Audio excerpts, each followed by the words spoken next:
Thank you all for coming to the Creative Writing Showcase, OxTrad 2014.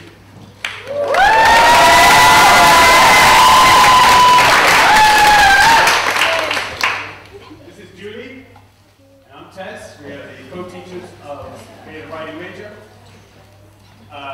It goes without saying, we are incredibly proud of this gang right here. And you will be as well. Oh, yeah.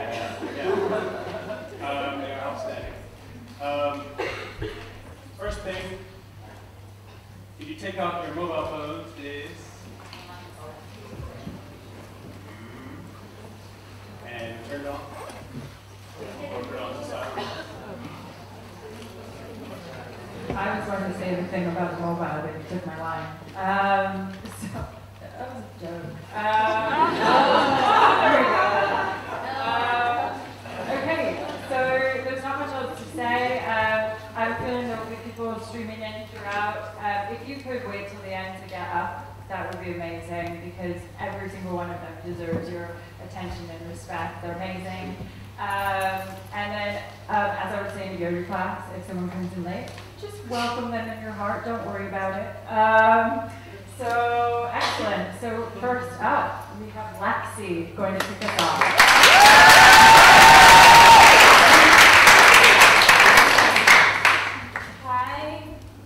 Hi, I'm Lexi Cadis, and I'll be performing a spoken word poem titled Empathy. I try to switch shoes with friend, stranger, and foe. They may wear sandals, sneakers, stiletto, and I may not think that my size 10 wide feet will fit, but they always do. And even if my feet are jammed and my toes are curled, I'll match their pace and follow the trace to where I end and they begin. I have to try to empathize with 7 billion other lives in a universe where we are all stars. I can't be the sun, but if we are sand, maybe I can be the seed to soak up everyone. If we're sitting in a room and you take a deep breath and I'm sitting to your left, I breathe your air when you're done. We breathe together, the same air in 2 sets of lungs. I step out of myself for a minute or two to see with new eyes, hear with new ears, find what lies beyond Lexi Gatus, discover what lies in you.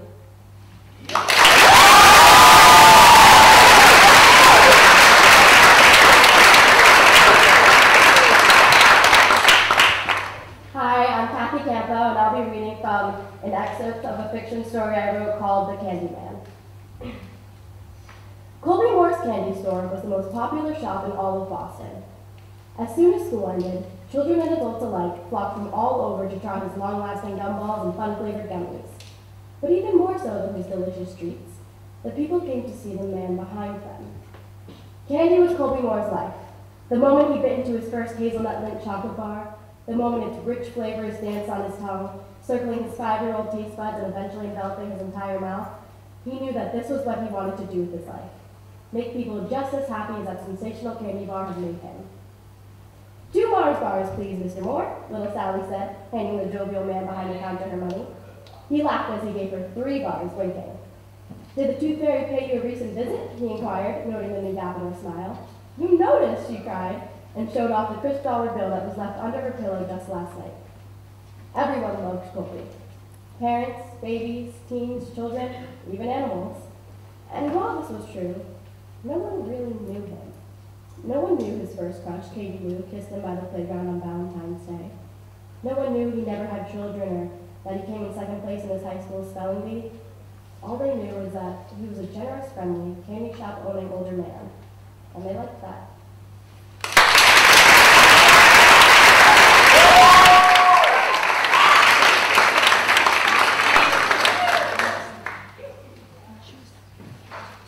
Hello everyone, I'm Jonathan, and I will be reading a poem I wrote, which is called The Summary of My Second Week. Ding dong. Oh, it's sleep time. Ding dong. I have to wake up. Ding dong. Shit! Study ball.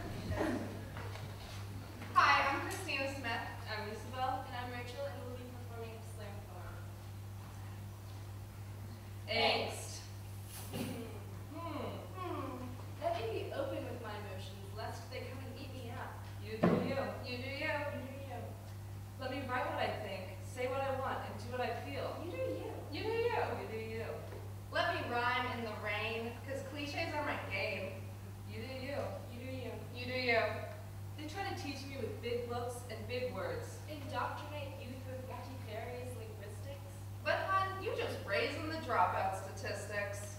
Angst. Let my sentiments pour forth from my soul. Cut the angst. Don't go fooling yourself. You're all just fake skanks. Cut the angst. Don't put me in a box trying to be a shape that I ain't. Cut the angst. Let's go, let's get on with it. Let's cut the bullshit. I'm tired of girls walking around without any gumption. Heads up, fist clenched. Don't hide in premature corpses. It's time for you to speak. Have faith in your voices. In my stomach, there still burns a fire, because I was kicked out of 7th grade choir. But now I'm not bitter. Well, maybe a little. Still, why I got kicked out remains a riddle. Maybe it's because I don't know my middle C, or maybe they're just buttheads. Don't you dare limit me. I woke up today, naked and unafraid, because the day too was new. Together we make it ours. Those sad smiles, whispering compliments, idle chatter. Don't lie to me, don't ruin my day, because it is my day. Rachel, Isabel, can we back it up for them? Let's back it up. Stop worrying about image. Don't get buried deep in it. Kylie Jenner ain't perfect, she's just in it to win it. So, work what you got. Don't hide behind fear. You'll be missing a lot. We're living life here. Oh no, cut the angst.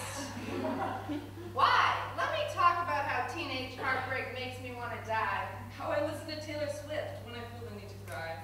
I get the feeling that pain is unavoidable these days, with all the hatred, the racism, misogyny, the games. Don't trip. Stick it out. Let it be. You do you. Angst.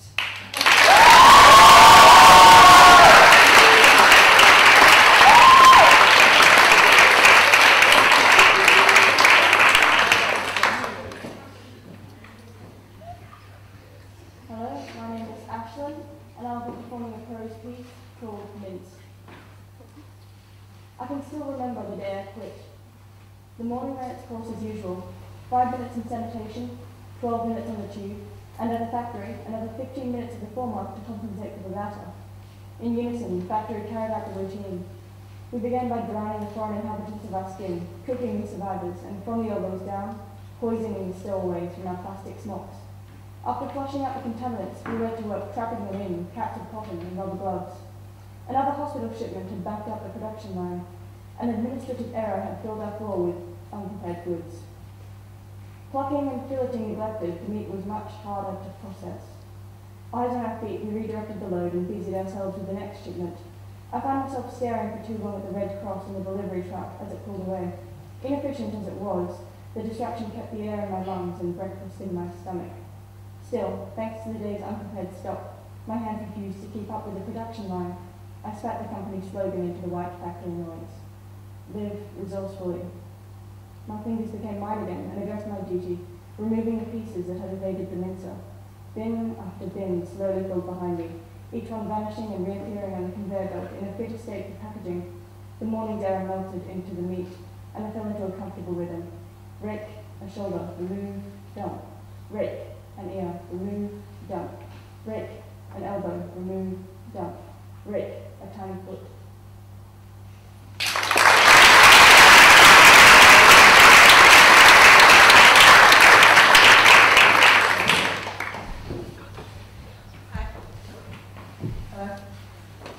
Hi, my name is Stella, and I'm going to be reading a poem titled Blank Scenes. I sit there, listening to gaps being poked into the film. You know, I'm so glad I paid $12 to come watch it blank screen, and whilst $5 was spent watching ads, and all I'm hearing are the gaps of sound radiating from the bombastic speakers. At least a taste of sweet and salty popcorn on my tongue makes up for the mediocre quality of this movie. Then I wash it all down with some sweet iced tea to assure myself that this was indeed money well spent. The silence between each moment of sound is deafening, from one scene to the next. And I think to myself, this is ridiculous. I come here to see the unrated version, and I'm getting the unrated version. Not some mute mess with scenes that switch so suddenly. It comes at you like a harsh bitch slap to the face. Basically the Singapore film industry in disguise. Always looking out for us, protecting us, definitely not wanting to control our minds. But let's not forget their partners in crime. When I'm listening to my favorite song on the radio, I want to know what the artist is trying to sing you make it a bit hard when you instead decide to play a broken song, since you took out every verse and chorus with a profanity. Thanks for giving this half-assed unfinished song to me. And let's not forget those people who get paid to edit HBO and iMovie, cutting out those scenes so callously that you didn't even know what happened in that last episode of Game of Thrones because half of it was gone. These people who work to do this, to take away my basic rights to watch what I want to watch, to hear what I want to hear, to see what I want to see, those who take away glorious moments of art simply because they disagree with the lyrics, or the undertone of homosexuality placed in the actor's voice, those who want to shut up those who are willing to sing, those who want to stop showing things by those who are willing to share, who demand complete and utter silence and conformity. I say to you, so-called benevolent protectors of my mind, the only people here who need to learn to be quiet and remain quiet is you. Thank you very much.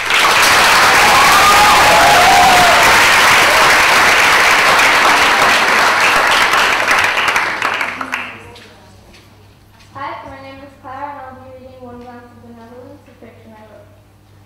She has always been a ringleader that distributes drugs around the island. Today, she is walking down the street into an alleyway with her bodyguards. The alleyway appears as a deep, long vault with limited lighting from the sun and artificial streets. A man is standing in the far corner, in the other end of the passageway. Her escorts notice someone trying to kill her or burglarize her. She realizes their reaction is to shoot first, ask later, or to attack, then ask. She tells them to stand down, in a firm voice, and walks towards the male that is on the ground. The man has a horrified expression broadcasted on his face. He asks her what she is going to do, but does not receive an answer. She extends her hand to him. Stand up, I am not going to hurt you, or let my bodyguards hurt you. He exhales in relief. Why were you attempting to kill me? Because you look like you have money, and I need money. She pulls out 100,000 pounds in cash, hands it to him, and departs. She leaves him standing there in bewilderment. She walks out of the cellar-like alley with her hired guns surrounding her. She looks back at him. What she sees creates a satisfied feeling in her, never to be felt again.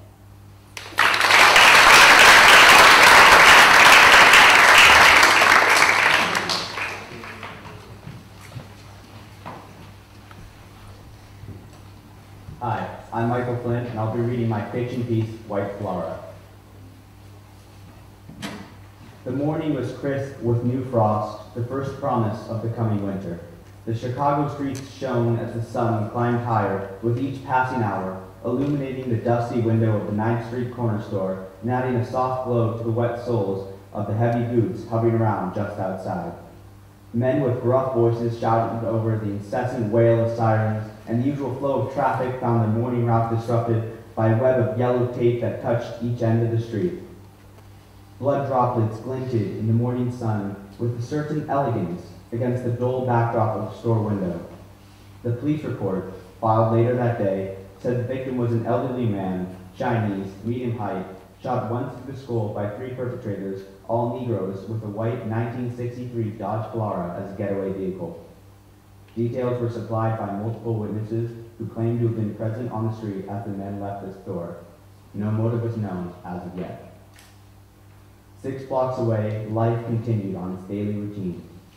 Carter let the cool wind rush through the gaps between his extended fingers as they hung out of the open window, giving him a proper sense and accompanying thrill of the speed at which they were traveling. Man, I can't believe that shit, Clay said from the backseat. $5 for a hamburger? Carter turned his head to see Clay bury his face in the mess of a paper wrapper. You could get something nice like that for half the price back in Brooklyn, I'd say. Things were expensive here, Carter thought, and spending money on double-priced hamburgers was no insignificant change when it came time to pay up at the end of the month. He did not mention to his friend that it was his $5 that had paid for that hamburger in the first place.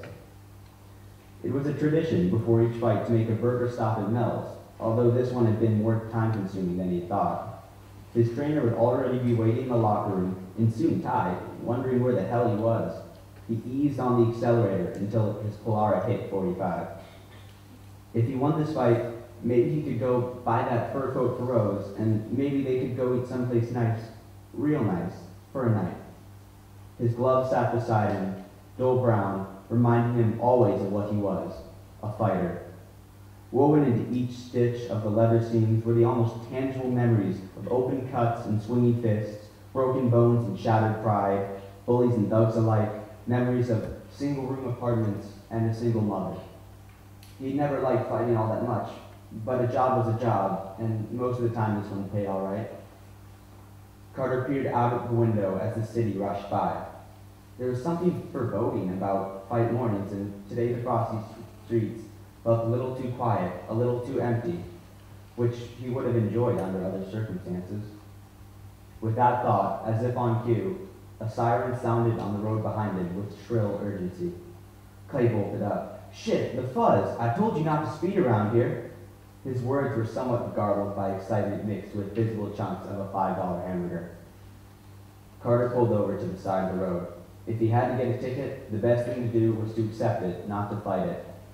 He would have to work hard to get back on his feet after this, but he would manage to pay it off somehow with a fighter's dignity. A car door opened behind him, only to be slammed shut a moment later. A burly officer with a blonde mustache walked up to Carter's window and stopped a few feet away with his hands squarely on his hips. The man peered through reflective lenses at the two Negroes in the Polara. Both were in street attire, complete with hoodies pulled over their heads. One of them, the one in the back seat, seemed noticeably intimidated, while his friend in the front maintained a cool composure. No doubt the man in front was the one. His hand glided towards his hip and rested casually at his holster. Carter cleared his throat. "Can I help you, officer?" A few seconds passed. Finally, the man grunted. "So, you boys mind telling me where you were around 8 o'clock this morning?" Over the course of the next 5 minutes, 3 more officers appeared with scruffy facial hair and drawn guns. Neither man had a chance to speak over the shouting of commands and wailing sirens, even as they were stuffed into the waiting mob at the police car's door. 2 thugs caught for murder. In the back of the car sat a young man trying his hardest to keep a cool composure. A few of the witnesses noted that the suspects arrested did not have the same color clothing as the men they had seen emerge from the crime scene. A third perpetrator had not been found, and the license plate of their 1964 Dodge Polara was never verified as the getaway vehicle. A full investigation was never conducted. The next day, the first wisp of the November snowfall blanketed the streets, and life continued on in its daily routines.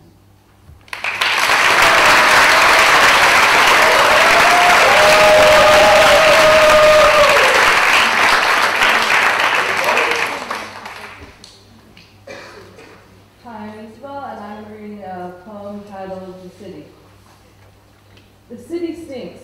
People will try to tell you that the streets are paved in gold. Well, in that case, gold stinks as well. It smells like exhaust from weary-day warriors, working 9 to 5 just to stay alive. The stench curls and swirls from cigarette butts, thousands lit, thousands across the city.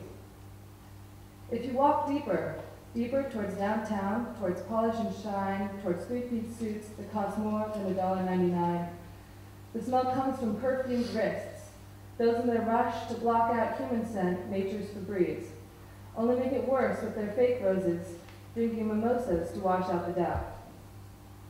The city smells like kebabs and pizza and french fries and weed, lots of weed.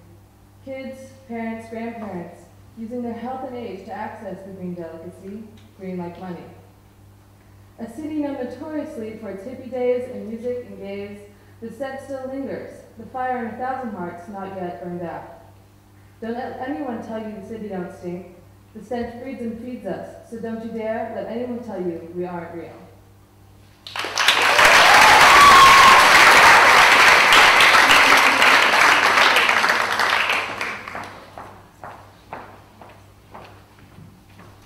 Hello, I'm Maya, and I'll be reading an excerpt from my piece called Retarded, the rest of which is in the Punk magazine. And on the side of my throat is quite sore, so bear with me. Ugh, the girl groans, and their sweaty palms loosen their grip on the shopping bags, fat with new purchases. The leather purse whacks against her stomach with every step she takes.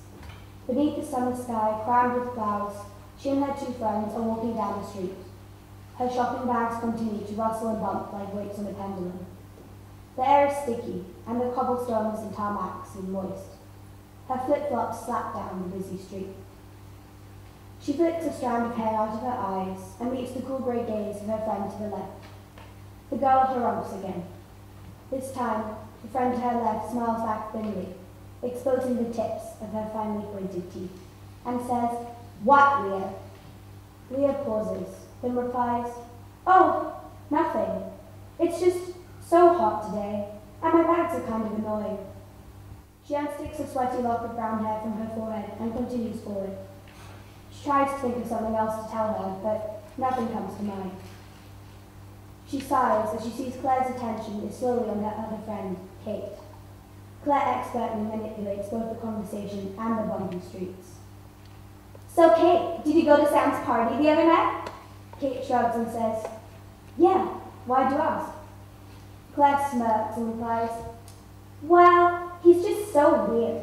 To be honest, he's kind of retarded, like socially impaired. It's just embarrassing." Kate giggles. Leah forces a laugh. It sounds flimsy and fake, and she knows it. She can tell the others know it too.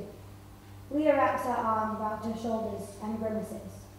She continues her walk and wonders why what was a joke to her felt wrong. She wonders why what was a joke to them felt wrong to her. She unwinds her arm and glances back at the shiny shop windows she left behind. As she turns back to face the road in front of her, she decides to just let it go. She comes to a crossroads. A chattering crowd of tourists envelops her, and she swerves to avoid a pair of cyclists pushing past. Leah sees her friend strutting a few meters ahead and struggles to catch up. She nearly crashes into a wheeled object to her left. As she stops to avoid a collision, she realizes it is a woman in a wheelchair. Her entire body is the length of Leah's torso. She is crammed into her seat and swaddled in a blanket. A pair of feet lies where Leah's hips would begin. Her expression is neutral and unchanging as the wind blows wisps of her short hair around her eyes. Leah watches quietly as the woman waits alongside her for the buses and cars to clear away. She looks again for her friends, who are walking breezily along without her and are already halfway down the block. When she looks to the side, the woman in the wheelchair is gone.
The perfect children you want us to be. You want the image of an ideal student body, each pupil flawless, no clouds of concern over their minds, all sweet and generous, helpful and kind. But we can't all be so picturesque, in crisp uniforms, hands folded on our desks. We're not like those students in movies of high school life, only worried about what to wear, who to sit with at lunch. They have little stress. We are real people with our own thoughts and actions, not characters you can mold to match your imaginations. You want peppy cheerleaders, genius students, talented artists, extraordinary athletes, those high expectations nobody can complete. We're students who try to break out of those costumes, bust down the doors of these restrictive rooms. Yet whenever we want to be who we really are, you restrain and throw us behind invisible bars. You take our words, our actions, and censor mask our faults, and on our necks fasten collars. Over and over you slap masking tape over our lips, tie our wrists, and glue together our fingertips. And in the end, against your efforts to repress us, we won't become robots lacking our own conscience. You can't hide the subjects of our art despite how you try to change who we are at heart. You can't hide the substance of our words despite how you try to restrict what we see in this world. You can't hide the real thoughts in our heads despite how you try to render them dead. Because we will not bow down obediently. Because we are not the perfect children you want us to be.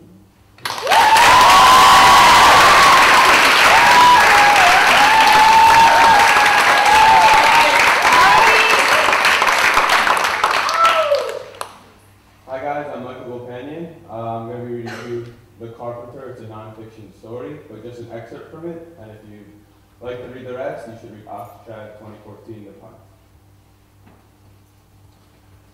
I woke up from anesthetized sleep. I woke up from my anesthetized sleep to motherly massages running along my neck and legs. Pencil thick needles punctured each of my arms and tied me to a bed, not allowing me an inch of movement. My family was burdened with having to fulfill every request I had. My entire childhood, I had been my older siblings' slaves, but this operation allowed for my every wish to be there for me. I wish the 6-hour operation lasted longer. I wish those moments in that room would last perpetually. The worst part of the procedure was the process of urination. Being cemented on a bed, most of my blood forward to the lower part of my body, which is probably why I urinated 8 times in 6 hours. Dad, I really have to pee, but I'm a little hard. I don't know what to do. I said apologetically. His mustache started doing jumping jacks. Don't worry, Mike. I'll grab you some cups to pee in. Cups to pee in? As you can imagine, that was a failed effort, and the sheets ended up being wetter than the cups. My father and I had connected on levels that a father and son shouldn't. Within 2 hours of the procedure, my Aunt Vita, a bustling little demon of a woman whose bones stick out at odd angles and whose presence causes me serious inner anguish, went out and bought me just about every snack I wanted. The devil shoveled chips, chocolates, and candies into me, while crimson needles sucked life out of me. Vita, my mother's sister-in-law, is known for being, put politely, a bitch. My procedure was the first time that I saw her through a new light.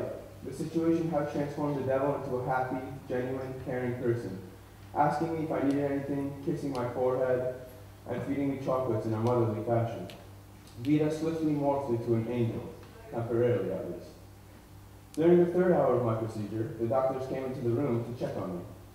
They asked me if I wanted to speed up the process by increasing the rate at which they took the blood out of my body. I agreed, gladly. Within 15 minutes of speeding up the process, I started crying due to the unbearable pain.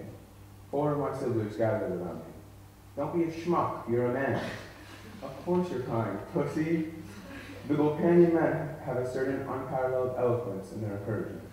My parents were of course laughing and telling my siblings not to be so mean, he's crying after all.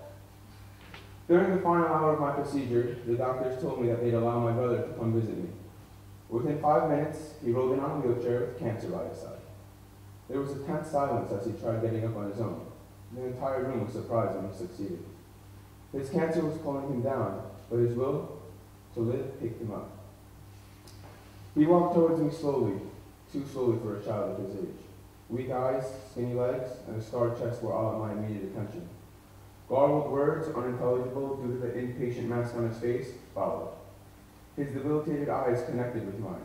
My family exited the room. I don't know why, but I couldn't stop crying. It wasn't from joy, and I wasn't upset. Maybe it was just those 2 pencils penetrating my arms. He looked at the container filled with my blood and said, "Is that mine now?"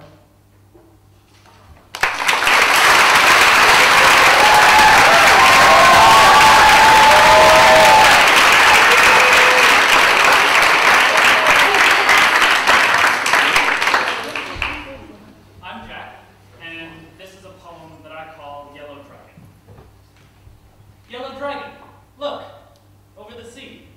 I love you. There it goes. Goodbye.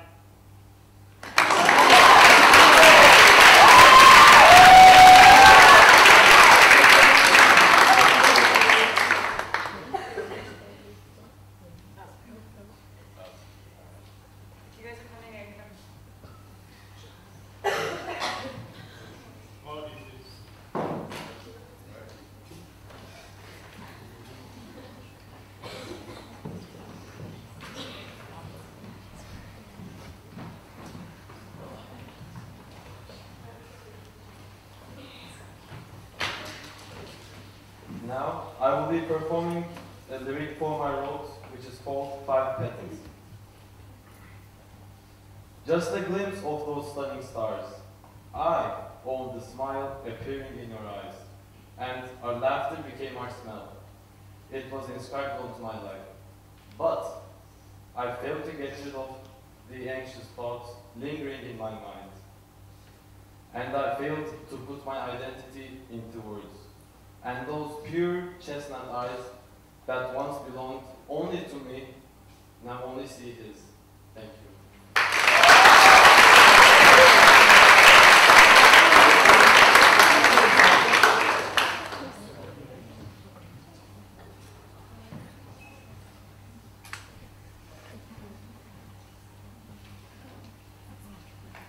Hello, my name is Audrey, and I will be sharing a poem I wrote entitled All Hail the Queen of Kings. Be sensible, you demand, but I mute your voice and rewind so that, bastard, your mouth moves. Lip reading was never my forte. They check their watches because I light up when I start, so that means I've told this story before. But you are in it, and I love it, so I want to live there forever. What is your world like, I wonder, with your rabbits? Surely you must know about rabbits. And your giggles, and I could kiss you all night, you laugh, and I know he wishes you would. You with your smile, and your wild hair, and your little hands. You think he thought you were joking, but you told him no, and now he has 4 stitches in his tongue where you bit down and just sort of clung there until the lights went out so you could leave him in the dark. You're trying so hard to do it right, but he's determined to throw you off because you're adorable when you're flustered. Bastard, you whisper for real, and he laughs and hopes you never change. Oh, all hail the queen, queen of the waking universe and the sleeping galaxies. She has stars in her eyes, he says dreamily. She can kiss and she smells nice. God save us all, but let God save you most. God save the queen.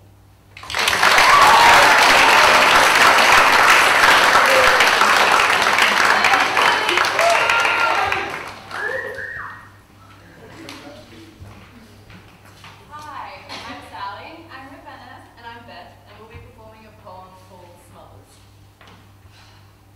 Mom! Mom! Mom! Mom! I'm 17 years old now. I don't want to change in front of you. Mom, these are not for your view.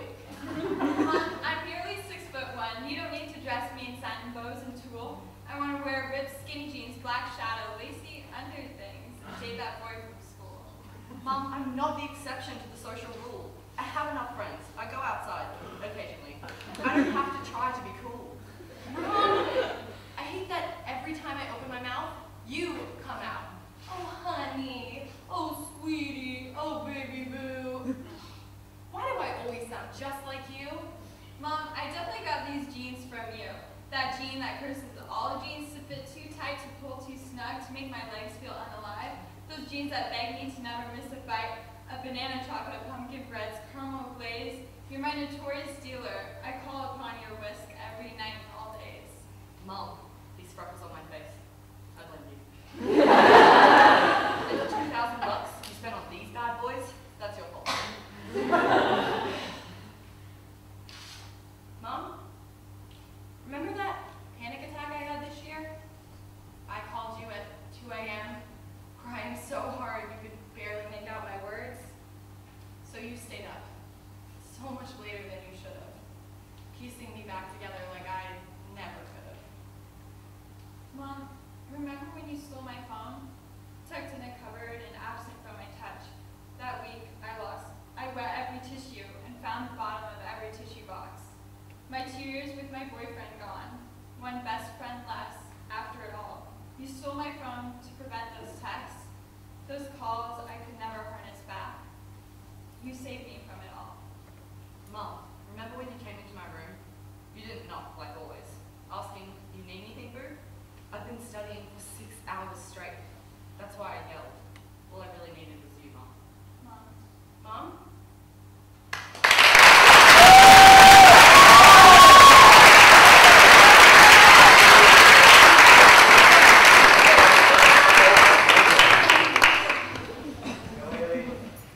Hi, I'm Haley. I'm reading a poem called Helena that I wrote about a statue at the V&A Museum. Abashed, her face tilted downwards, away from the stairs, from the gazes.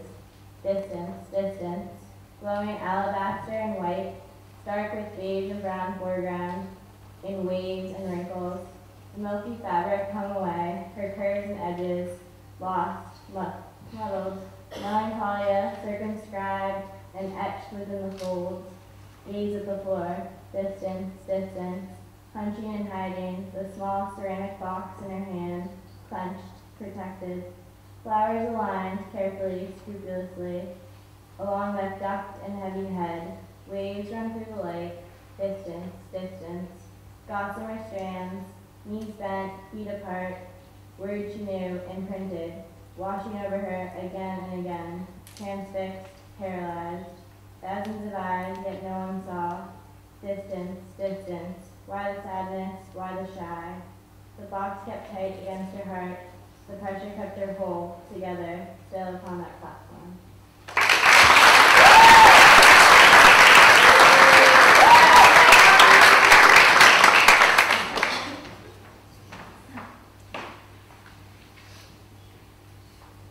Hi, my name is Penelope, and I will be reading a fiction piece titled Girl.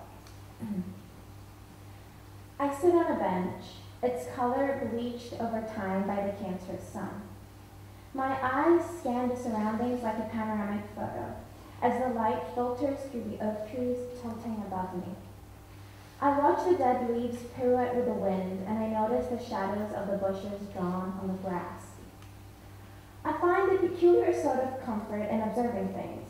The way I can penetrate through them with solely a brief glance makes me thirsty with curiosity. I don't understand how this plant works. How does it slither up the wall like that? How does it cling onto the worn-out blocks of sandstone?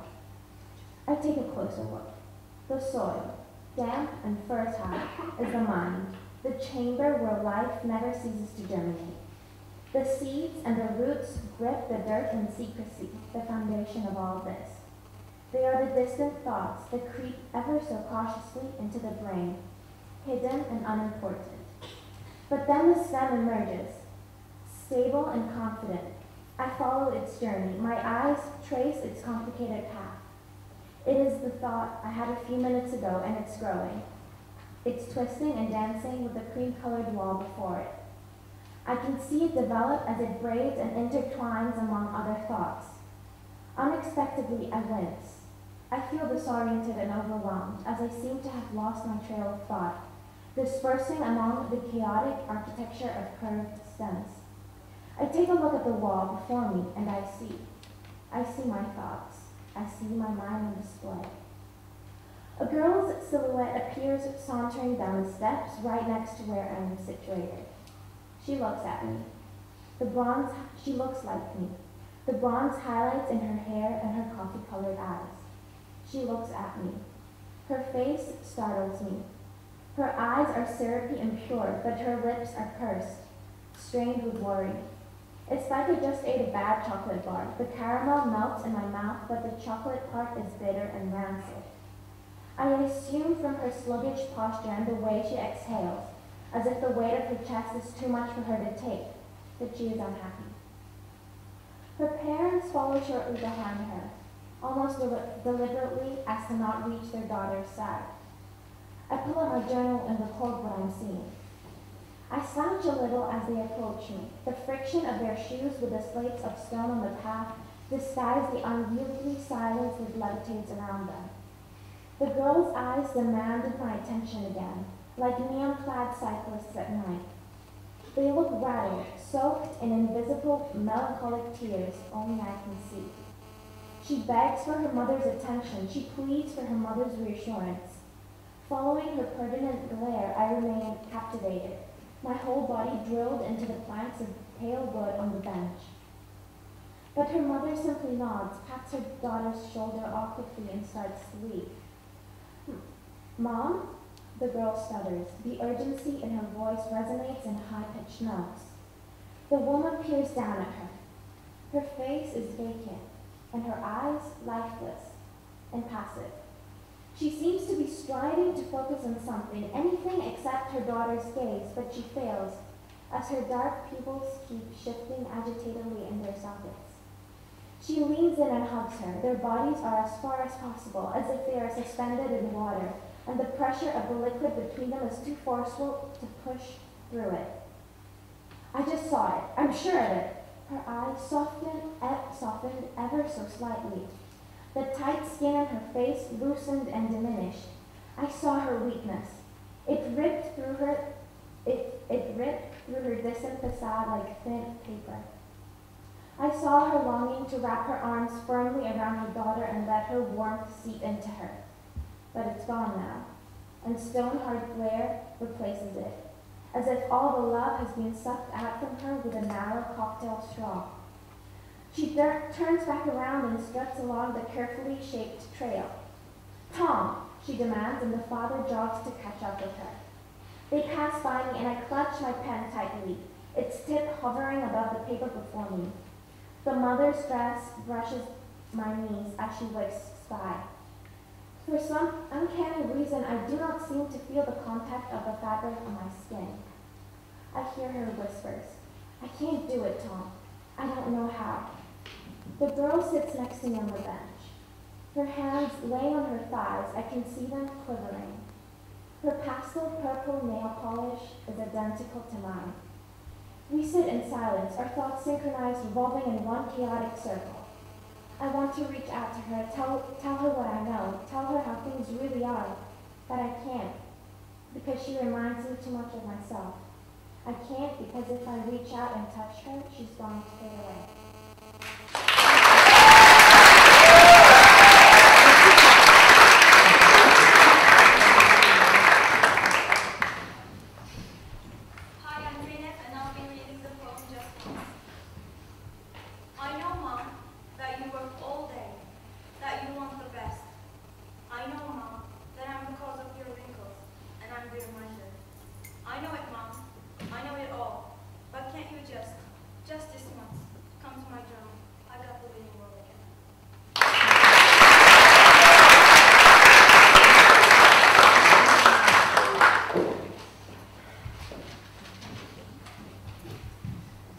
Hi, I'm Natalie, and I'm going to be reading a short fiction piece I wrote called Things We Lost in the Fire.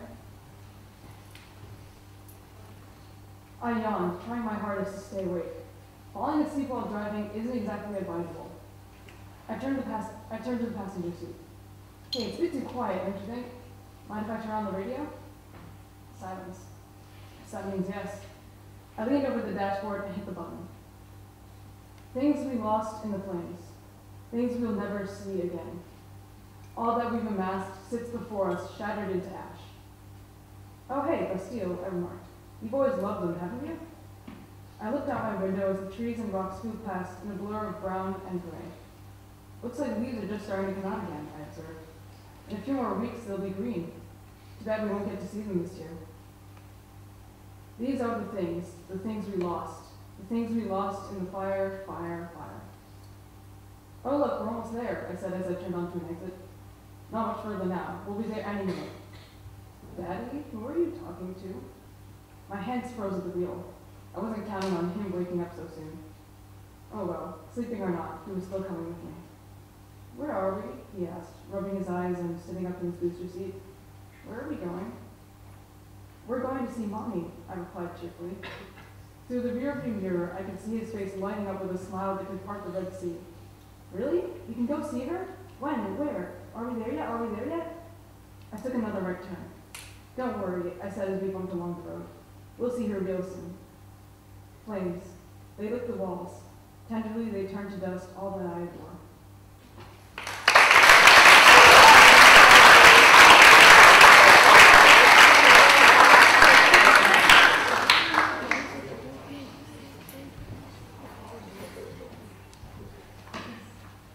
I'm Rachel, and I'll be performing a piece entitled To the Grandest One.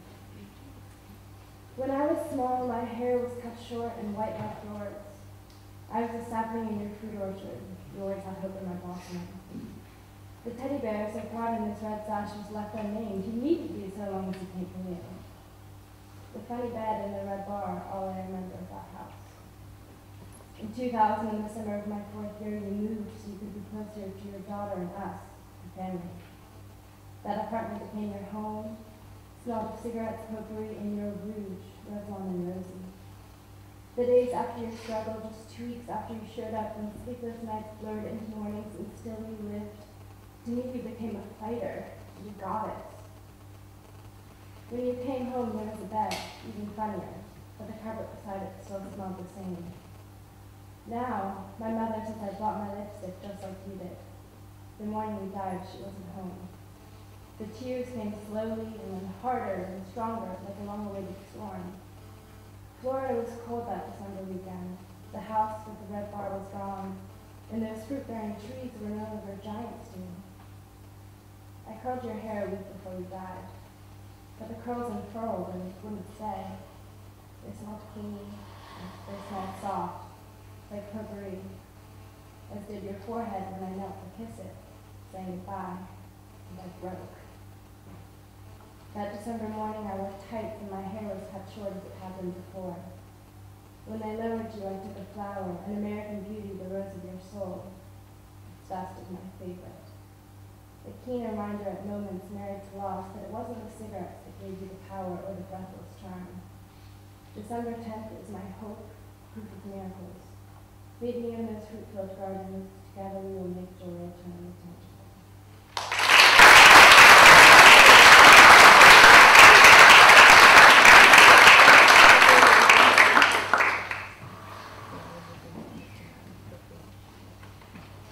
Hi, my name is Sophie. I'm going to read a short prose piece called Bird Cages. The wind used to be your friend. You remember summer days spent lounging on your back, head propped up on your interlocked fingers, watching the trees wave hello far above you. The clouds looked like puffy castles. Your sister would sit nearby, weaving wildflowers into crowns for you to wear. You were her prince, after all. She would poke you in the stomach and say, "We should get home before Mother gets mad." She made us sandwiches, and tickle your face with the flower petals until you pushed her away and chased her laughing form back down the hill, barefoot. You always forgot to say goodbye to the trees, to the smiling wind that welcomed you back each day. It's been years since then, and your mother doesn't make you sandwiches anymore. You never turned out to be the handsome prince your sister dreamed of either. You held her little hand when she crossed the street, teaching her to look carefully to the right, then the left, then the right again, so she wouldn't make any rash decisions. But then you dropped her fragile fingers when she needed you most. "I hate you." Her words still ring in your ears like broken wind chimes, tears in her voice. "You promised you'd never tell. You promised." You had held the little plastic tube in your hands, the 2 pink bars burned into your retinas, expression blank. She had turned and fled from you, across the road with the zebra stripes disappearing under her high heels. You had barely flinched at the harsh screech of tires on asphalt. Where you stand now, miles above the ground, the wind screeches at you too, wailing like a banshee as it flings itself around the edges of the building, the flimsy balustrade, rattling your teeth. It tugs at your clothes, your fingers, willing you forward and then pushing you violently away, disgusted. "I'm sorry," you whisper, but the words are tugged from your lips and scattered all around your feet like the crushed petals of wildflowers. The wind lifts your fringe from your face, caressing your forehead the way she used to do. Her whispers echo in your ears. "It'll be okay. Just trust me. It'll be okay." You used to pretend you were a bird during these moments, her sweet words curling like smoke in the space between your ears. Like a gentle breeze that lifted you up above the world, above the trees and the rivers, your mother's empty smiles, and the acrid sound of tires outside your front door. "It'll be okay. Just trust me." You chuckle quietly at the irony as you look out across the nighttime city from your perch. Busy people rush by, trapped in their own bird cages. They're living their own lives, every bit as fucked up as your own perhaps, but you're above them now. You're a bird. The wind told you so. Just trust me. You never opened your heart to anyone because trust is a fickle thing. You never trusted trust. The very thought makes you laugh harder. But the wind used to be your friend. It still is, you suddenly realize. The wind stayed by your side, even now, when everyone else backed away. If there's anyone you trust, it's the soft whispers and cries of the breeze. If you close your eyes, you can feel the weight of wings on your shoulders, rising up above your head and rustling gently.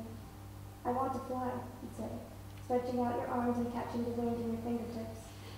I can help you do that, it murmurs back without hesitation. You smile. Falling is the same as flying, after all, just in the other direction.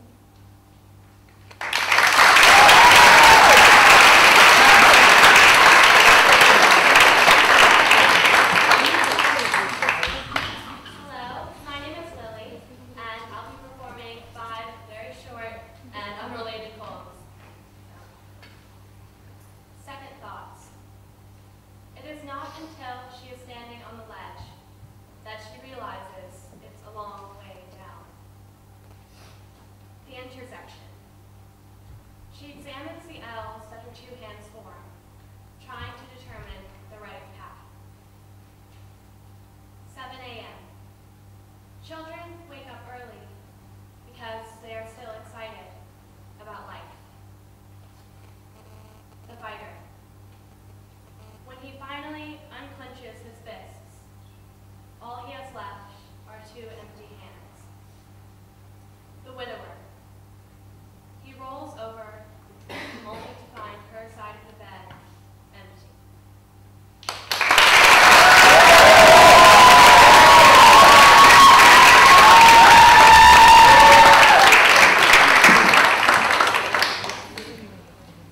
Hello, I'm Sarah, and I'm reading my nonfiction piece titled Sour Plums. I'm walking down Sunset Boulevard at 2 a.m. With no one by my side, the blood in my veins melts into water, finding escape through my tired eyes. These streets feel unpaved under my chalk dust feet, and as I crumble, I sink into the cement. I don't want to go home.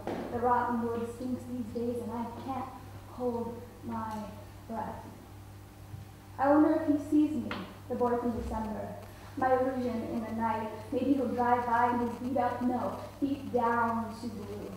Maybe then I won't feel forgotten or made up, like fiction. My rubber mind is oozing down the drain. But no, he sunk through my dirty mattress and appeared within another girl's white sheets. I can feel her and him waltzing forward like the beat of my heart, which these days seems to painfully thump in the freeze. They are blocks away, yet somehow his painted laughter lingers between my thoughts, ricocheting off streetlights and telephone poles.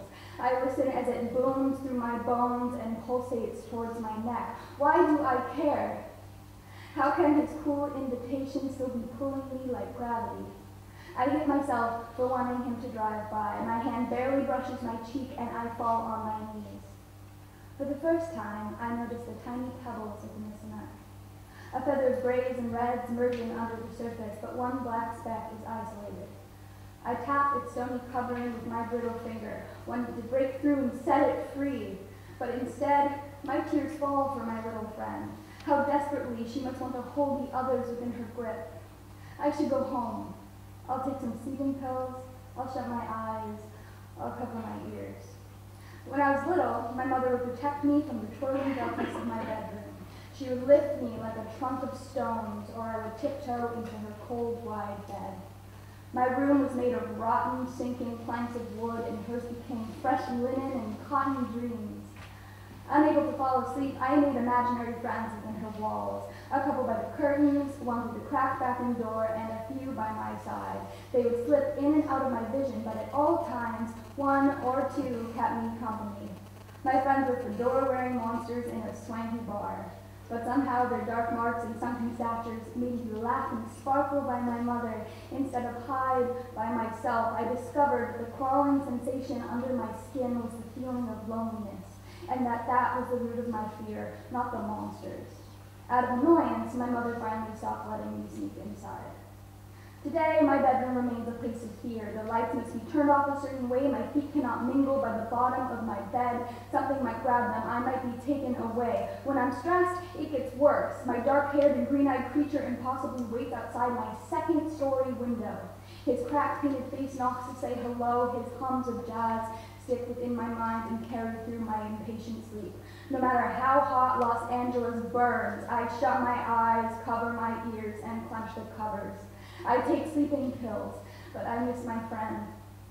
Pills and all, I still dream of him, the boy who picked me up when I felt alone, let the wind rushing through his car set my restless mind free. The same mind has now turned him into a monster. Like a cat whose smile stretches and pleads to be pet, I have to change him into something cruel, something haunting. The boy who spun webs with his face-plucking fingertips and slowly cooed me into the night. Not the boy who took me to swimming pools and grew flowers in my hips. Maybe tonight, my dreams will take me to a swanky bar instead, dazzle steam off the walls and coolly roll into the air, the powerful current of people mixing into a calm storm. This time I won't just be watching. This time I'll be one of them. Our hats will shade our faces, and I'll find no green eyes and bright smiles within the crowd. As I walk, the dark marks under my eyes swell into sour plums. My spine droops forward, and I know I'll fit right in. But the street lamp in front of me turns from yellow to green, and once again, I wonder how I want someone so destructive to save me. Because no one else is awake, I try to convince myself. My close friends have been resting for hours. I already texted them, and my parents would kill me if I called. They wouldn't want their 15-year-old daughter wandering through the streets alone at night. But I know he's awake. He's always awake through the weekend nights. I could call him, but I won't. Isolated nights make me restless, and I regret begging in the morning. I've ordered a taxi, and he'll be here in 8 minutes to lift me like a trunk of stones. My fingers are frozen, but I feel the thought of him melting my bones with hot air. Melting or burning, I'm not really sure. I cough out the ash in my lungs. Earlier this night, I fell out of my window. If not for the syrupy stain on my thigh, I would have forgotten. I didn't mean to fall. I was just trying to get out. I could hear jazz from my bed, and I knew it was he, my green glowing friend, calling me down.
Hello, my name is Mai, and I'm going to be performing a spoken word song.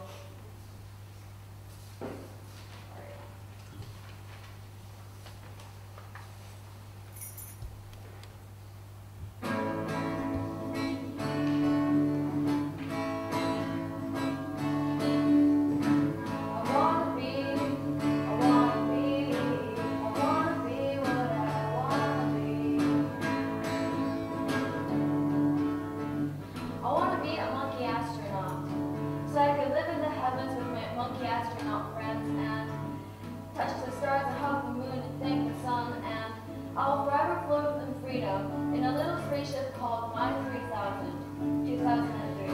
I wanna be what I wanna be. I decided that I didn't want to be a monkey astronaut. I couldn't really find a potion to turn myself into one. No mixture of mayonnaise or ketchup and salt and pepper and other condiments within my physical reach could. Or maybe smart enough to become an astronaut. Instead, I want to be a doctor. Oh wait, sorry. Instead, I want to be a veterinarian. Save puppy lives and kitty lives and bunny lives. I want to be a veterinarian. I want to open my own clinic called Mine's Animal Hospital, 2006. I want to be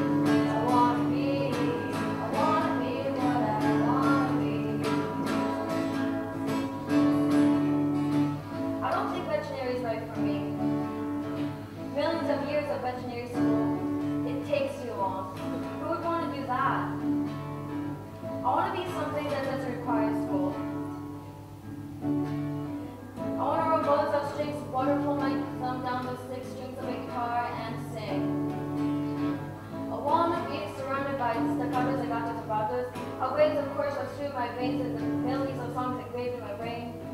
I'll be called mine, 2010. I wanna be what I wanna be. I can't believe I was stupid enough to want to be a musician. I'm not even that great. How could I ever be a Joan Jett or Brian May? Dad said I could be a doctor or a nurse. Doesn't sound so bad even though I suck at math. I'll just improve. He'll approve. I'll be a doctor or a nurse. I'll be what you want me to be.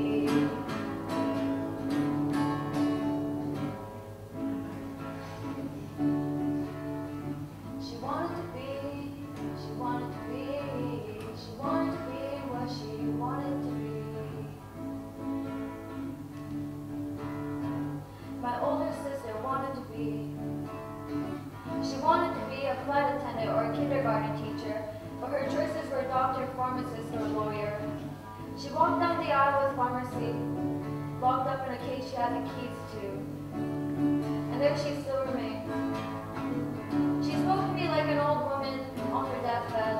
She told me, I don't know how long I'll be here, but don't ever get caught in here. Chase your dreams and don't look back. And I promise her I won't. 2014. My Wana will stay a Wana, 'cause I wanna be. I wanna be what I wanna be. I know what I wanna be. I wanna be an English teacher. Take students on journeys to different realms of the literary world. I wanna deliver intangible gifts to their minds, arm them with skills to protect mankind. I don't want to be a doctor or nurse. English is what I love first. From the ABCs to the C's, I will be their guide. My students will call me Miss Fukada, 2014. I wanna be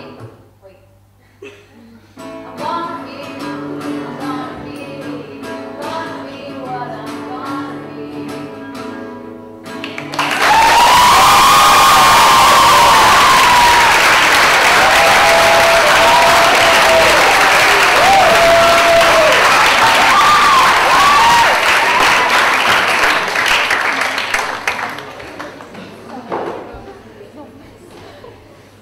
Hi, my name is Nina, and I will be reading my poem, Too Late to Give Up. Nobody chooses to be cancer or not. It is just written in fate. Nothing can stop it happening, unless you try and try harder to overcome. You are too young to go to parties, they said. I didn't care. You can't go to shopping alone, they said. I knew I could. You will die soon, they said. I never listened. And now the front pages tell of my success.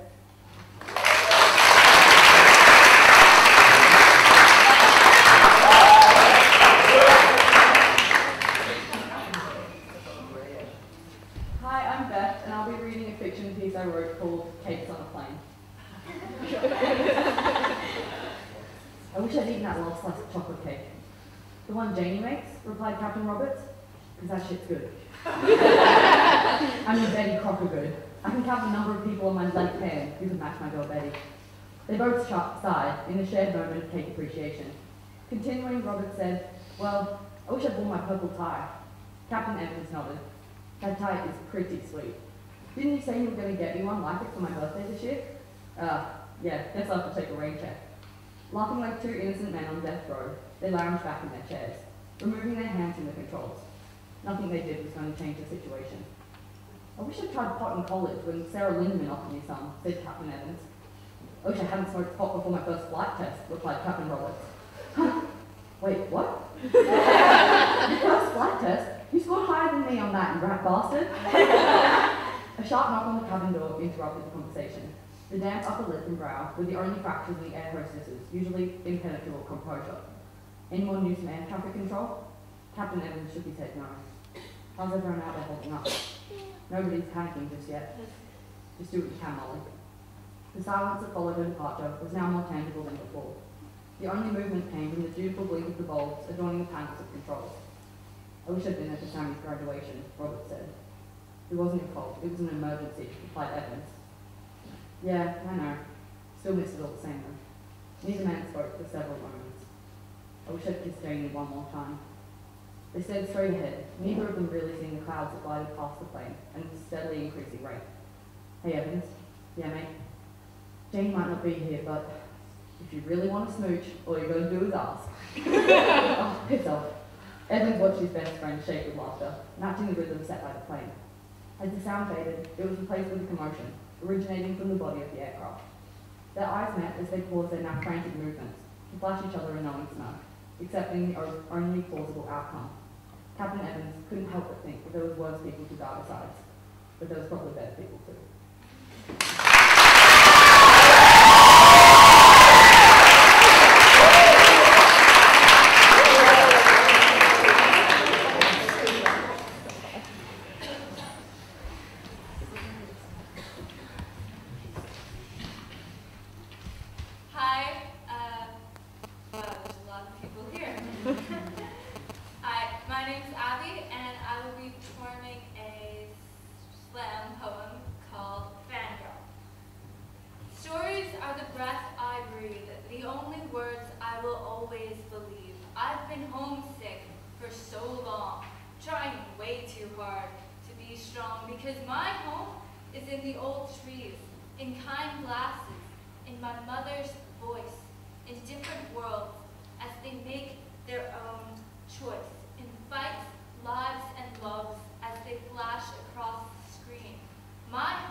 or Meg, we already met. Those are from yesterday. My surname is longer than a video cassette.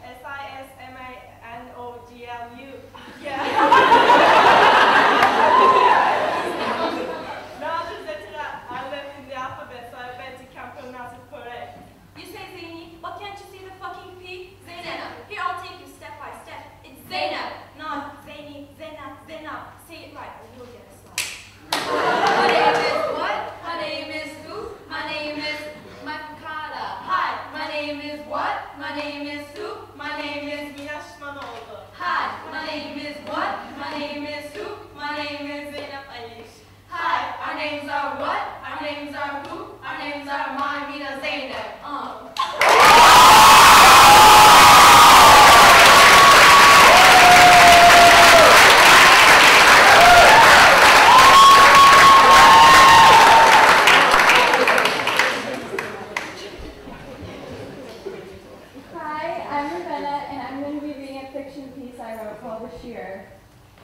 What you do want to do here, the gardener said, thumbing along the stem of a select ivory bloom, is slice it right at the neck. Life is extracted from the rose with a swift swing of his arm, practiced. The visitor's eyes preyed on the gardener's purple bulging vein throbbing against his sweat-stained collar. Above the sun-worn shirt, aged by the touch of soil-stained fingertips, lay ravine-deep smile lines and daisy-white eyes. Gray tufts of hair lay contentedly atop the gardener's head, as if clouds just stopping for a rest. You haven't done this before, have you? The gardener peered into his visitor's darkened face. Twice. Many times. He shifted his sunken eyes toward the flooring, decorated with abandoned debris. He could feel the gardener's cherubic face look into his own, pulling for more. Not what I expected. Delighted by contented cheeks and an aged demeanor, it seemed an ill-fitting frame to see the father of the garden with this price weighing on his shoulders. How about you give it a try? The gardener lay an expectant pair of shears within his calloused palm. A slow bolt traced down the visitor's neck as he bent both knees and connected the blade with the stem. The shear lingered along the green skin as a light exhilaration curdled his blood. He deliberately brought one end of the shear to the other, breaking the threads of its life. In overestimation of width, the dense shear punctured a fleshy fingertip. He gazed wildly as the maroon orb glistened down the back of the dewy skin of the stem. It danced down the neck in an uninterrupted stream. Now my turn. He looked up at the man. Releasing the tangle of stems into a chaotic array, he now clawed at a new bundle of flesh and drew back his elbow. He anchored his weight on his non-dominant foot. Gaining stability, he began to slash. Again, again, again. He drew in a breath. A breath laced with his signature sanguine scent whizzed past his teeth and rested deep within his lungs. His eyes sputtered open. Immediately, the liquid pooling at his feet captured his indulgent gaze. It steadily extended its tendrils and grew to much larger proportions. The tinted rays streaming through the fog paints made the splatter on the concrete flooring sparkle. What remained was a single black shadow wavering against the smoggy greenhouse door. Slowly, he bent forward and drew down the gardener's eyelids. To you and nearly choking on her words, said, "Well, how'd y'all vote?" We deliberated for all of 15 minutes over whom precisely in the Parks Department we might refer to, we pressed on efficiency, and whether we could have the group go out immediately with monkey wrenches and remove the crosslets on the benches. The vote was unanimous. CAO Ford talked for a little while longer about his daughters, one entering high school with excellent grades and one graduating in spring, recently kicked off the drill team for smoking marijuana. Clara listened inattentively to his vague remarks on his daughter's public image and its direct effect on his own, while gazing over the gleaming mahogany bar into the mirror. Between reflection bottles, past a sinister swirl of frost clinging to the thick cafe window, a gargoyle of a man was sitting down slowly and arranging the ripped tarp that lay over his shoulders like a shroud. In miniature, the man's china doll movements were just visible between the reflected bottles of the mirror. His lips shone cerulean blue. his eyebrows a brooding tangle of hoarfrost, glowering in the glaring fluorescence of the department store. His slow arrangement of his rags stopped abruptly, and a horrified look of understanding crossed his face. The gargoyle leered and tumbled to the side, drawing a cry of dismay from Clara. Spluttering over his mimosa, Ford gawked in Clara's line of sight, then, seeming to comprehend, nodded sagely and added, "Yes, indeed, that young girl is showing altogether too much skin. I'm proud at least to have two daughters who know how to cover up for the winter. She'll be freezing, poor thing." Outside, the wind blew frost columns onto huddled locals, clutching their coats and shopping bags.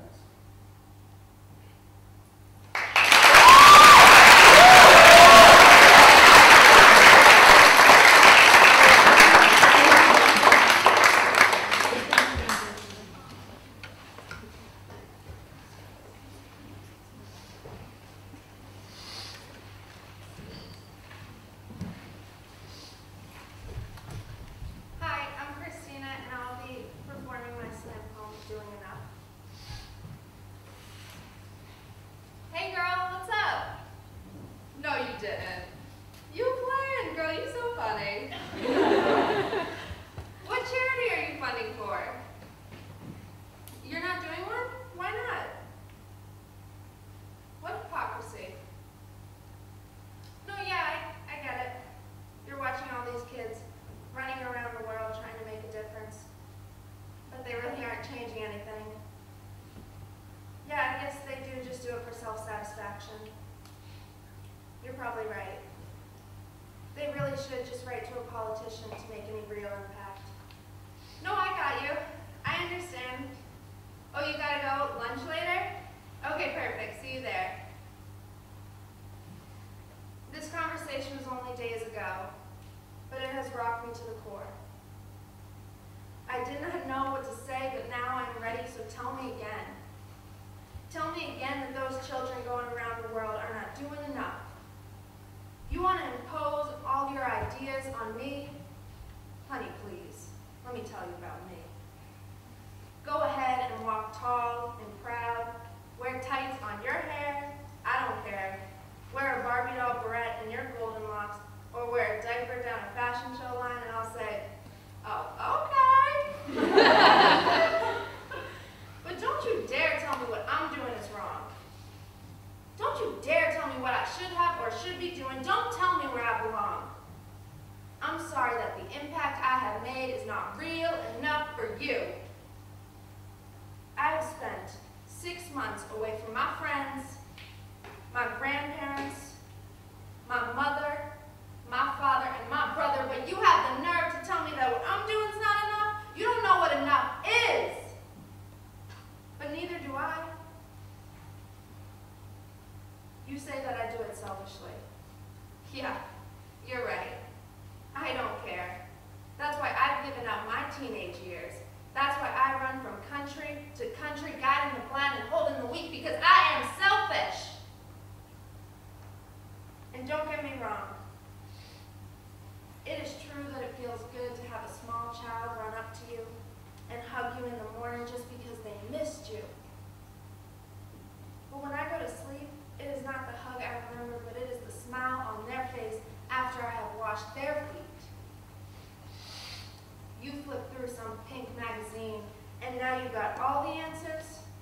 Yeah, some big shot says that if you don't write a letter to Obama, you're not doing enough. Well, tell me what enough is. Is it enough to live with a family who doesn't speak a word of the same language because you're trying to make a difference in this world? I guess not. What about learning biology in Mandarin just to be retaught by a 7-year-old in China because he wants to show you how smart he is? All day, I could give and give, but the greatest gift was to listen. A small girl, only 9, just wanted a piece of my time. She could turn paper into a beautiful flower bowl. She was amazing in ways no one will ever know. It supplied her with immense joy that cannot be fully told. But that's not enough for you. It does not matter that I have sat behind barred walls in China holding a dying baby so that as he leaves this world, he will know that he is loved. But since I didn't write a letter to Obama about it, I guess I'm not doing enough. From my scalp to the soles of my feet, I have been bruised and cut, but I still sit on India's streets with a girl who has not had a bite to eat. A stack of bones, she was only 6 years old, dying. And I sat there trying to teach her how to read. I would not give up because she deserved more than that. More than I could offer. She would read every word on that page from dog to hippopotamus. I would make sure she understood. Because when she goes, I want her to know how to read the sign above heaven's gate that says welcome to God's home. Maybe I'm not saving millions, but I'm trying to save as many as I can. Not behind paper or pen, but sitting with those on the street. So how dare you tell me that I'm not making a difference because it doesn't fit into your definition? But go on. Sit from your high stool telling me who I should be and what I should do. But I can only do me, and you can only do you.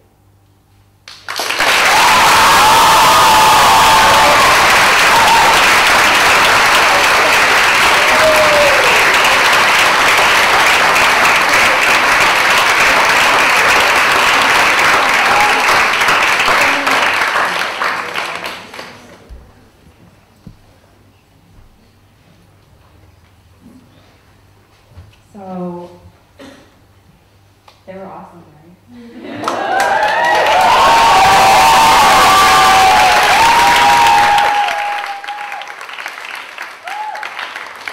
I definitely cried a few times. So every year we write something for you. And I did this today when I really wished I had been napping. But I love you so much. But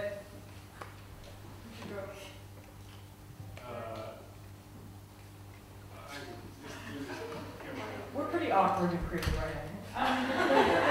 This song is so amazing. This is so amazing. It's really hard to go after that. So beautiful.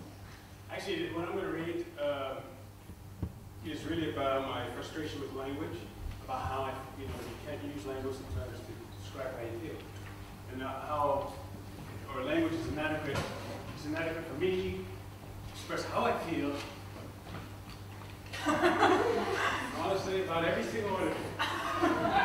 Every single one of you.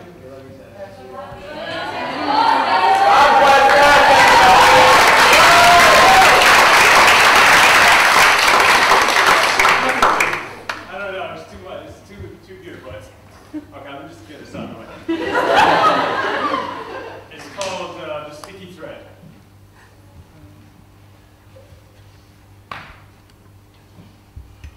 This is a poem. See, I can learn from them about the presentation. Watch as this insect frustrates the quiet web of words that hangs taut and defiant in its approximation. And watch as his wings flutter in exasperation, there, in the space just beyond the sticky thread. And in that space, where we are too, watch as he holds up blank placards, no colors, no creeds, no symbols, imageless projections of things impossible. What is almost?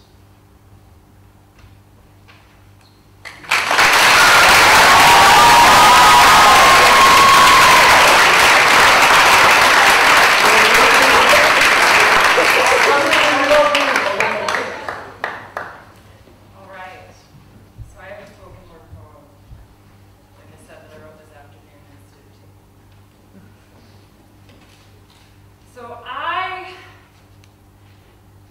turned 30 on Monday. I know, but the first step is managing a disaster. But the first step in managing a disaster is admitting there's a problem. At least, this is what it feels like I'm supposed to say. Like my 30th decade, my aging life is a sickness that others worry is contagious. Guess what? I have bad news, but the thing is, I didn't give it to you. You can blame your parents for yet another thing. But I am done pretending. I am done pretending that the crow's feet cascading from the corners of my eyes, the smile lines that grace the sides of my lips, are anything but blessing. Not everyone gets this long. And for someone who almost lost the breath from her lungs when cancer struck at 19, dishonoring the day I was brought here might as well be suicide. And believe me, there have been days when I've tried, imagining what comes next. When hate has been left on my doorstep and misery taps on the windows, I have been angst.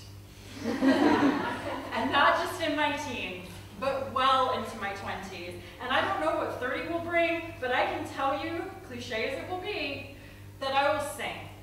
I will sing 30 blue.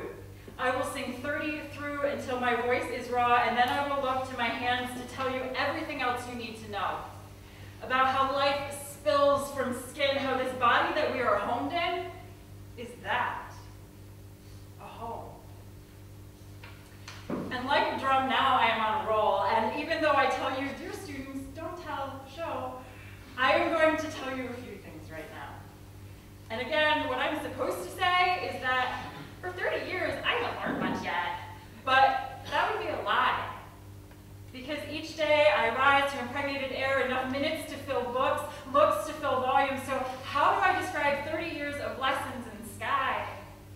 Green paint on walls, calls to say I won, lost, miscalculated the cost of love again.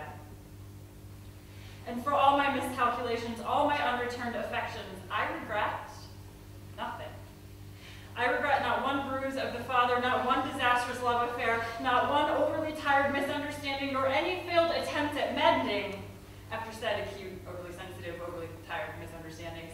It would be like regretting the sea, something that is intrinsically part of me. So my advice to you, what I'm telling you, is to be. Be the breath of your words and the blood of your body. Be in the bruise and the cut. Be in the rush of your heart when love has struck. And then be in the love gone right. Be in the love gone wrong.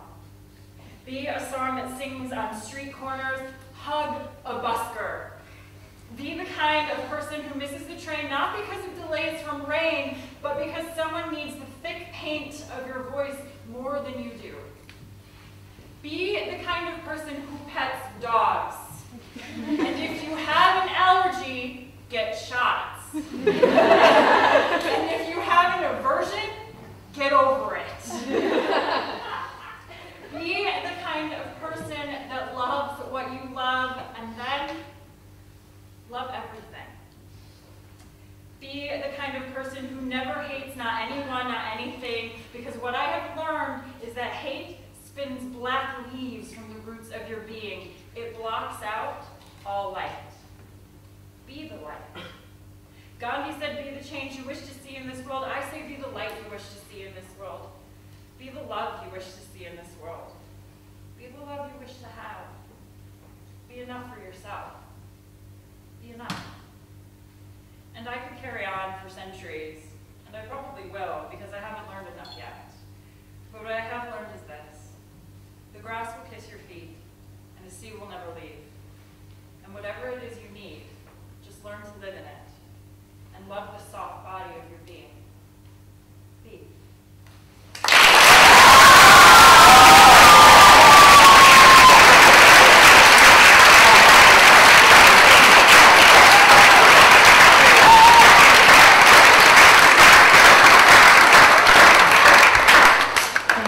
So much for coming to support these amazing young writers. And